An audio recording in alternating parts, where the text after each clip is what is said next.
Okay, so a couple of other quarterbacks in the portal that have entered in the last few days. We have Rocco Becht from Iowa State enters into the portal, and I like Rocco Becht. I think that he's a solid player. I think he's a winning player. I think that he's probably, like, if I had to rank in this portal system, I think that he might even be like up towards the top 5 or top 6 right now for quarterbacks in the portal. Doesn't have the highest end talent, but a guy that, can be really accurate with the ball. A guy that gets the football out of his hands pretty quickly. He's pretty efficient. He has a very good deep ball. Great bootleg and mobility. So he's a guy that's on the shorter side. Like, does he have that unbelievable NFL arm and the horsepower that even, Lagway and Dylan Raiola and Brendan Sorsby and the guys at the top of this transfer market have? He does not. But he's efficient. He moves the football. For Penn State, this is very much going to be a year where they have to establish the culture. And I think that for Rocco Becht, like going to Penn State with Mauser, the OC, and with Matt Campbell, it makes a ton of sense, and it's a big market. He has Philadelphia roots. He has roots in Pennsylvania. I can totally see Rocco Becht going to Penn State, and I'm trying to think for Rocco Becht if that is the best decision. I think Louisville would have been interested in Rocco as well. I'm trying to look at, the landscape of, I don't know if you want to go in conference in the Big 12 conference. Miami with Anthony Beck it is kind of an interesting fit if Miami were like really interested in Rocco. Because that defense, you look at Miami's defense now, maybe, Ruben Bain and a lot of these guys are going to go to the league, but I think Anthony Beck was a tight end for the Miami Dolphins, and I think that he's from the South Florida area. So, like, I look at Rocco Becht in Shannon Dawson's offense, and I look at that as being, like, really an effective quarterback. Like, he's certainly a winning player.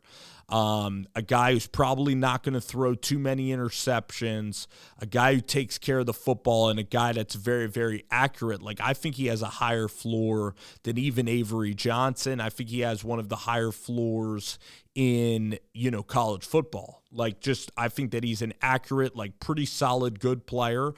For sure, Penn State's going to be fortunate to have him. He can instill the culture there. He could start day one there. He'll know that offensive system. He can help out Matt Campbell, make his transition into the Big Ten Conference. So I think that Penn State is very likely for Rocco Becht. We'll see if anybody else gets involved. I was interested to see this. Beau Pribula into the portal. Now, Beau Pribula, so Chip Lindsey hired as the offensive coordinator at Missouri. Chip Lindsey runs kind of like a lot of QB run game, a lot of, kind of stuff that Michigan was running, which is a lot of QB power, a lot of like play action a lot of like stuff all out of shotgun.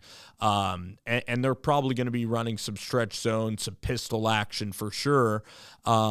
So trying to continue on Kirby Moore, but I think that Kirby Moore is an awesome coach. So that's going to be, really a lot to replace there. So Beau Pribula out, and Beau Pribula, Central Florida and Scott Frost was really interested in him. Taven Jackson leaving Central Florida, but really it's interesting. James Franklin and their quarterback coach Ty Howley.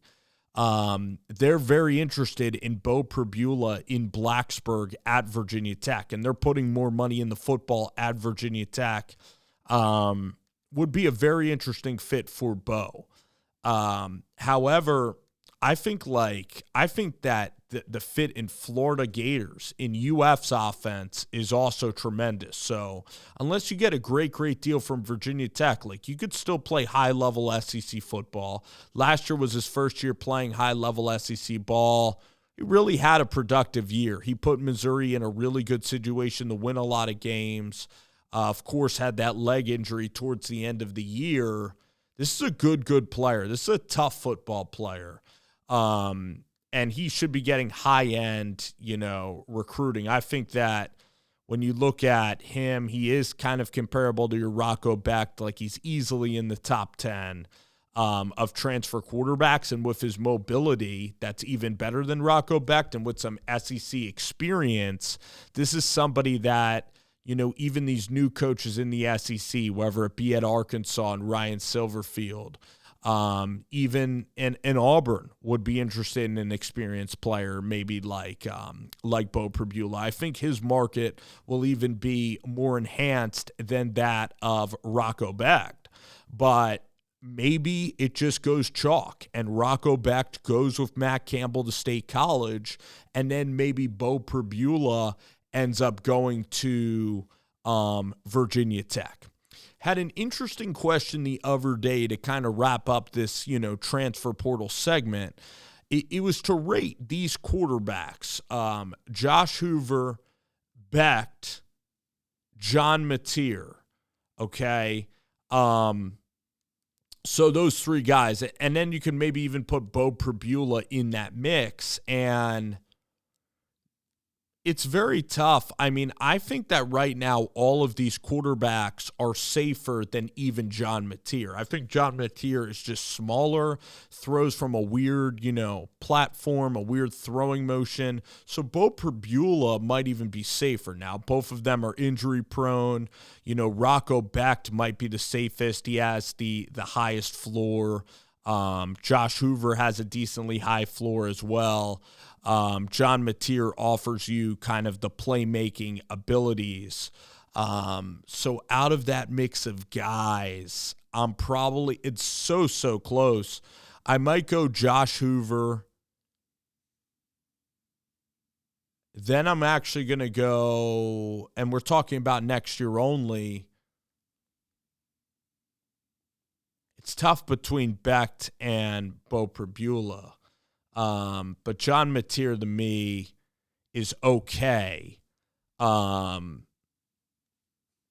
I don't think he can be as accurate as those other guys. So I'm actually going to go Beau Pribula second on that list.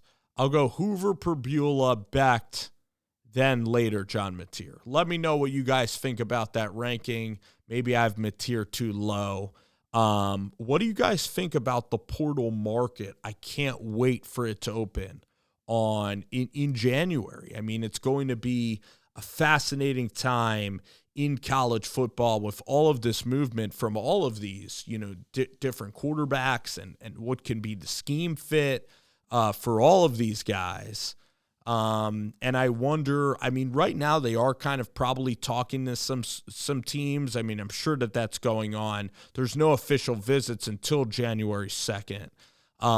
But odds are we might even know where the players are headed right even before, January 2nd, with Pete Nakos and all those guys. Like, we're probably going to know about where these quarterbacks are headed. All right, guys, thanks for watching.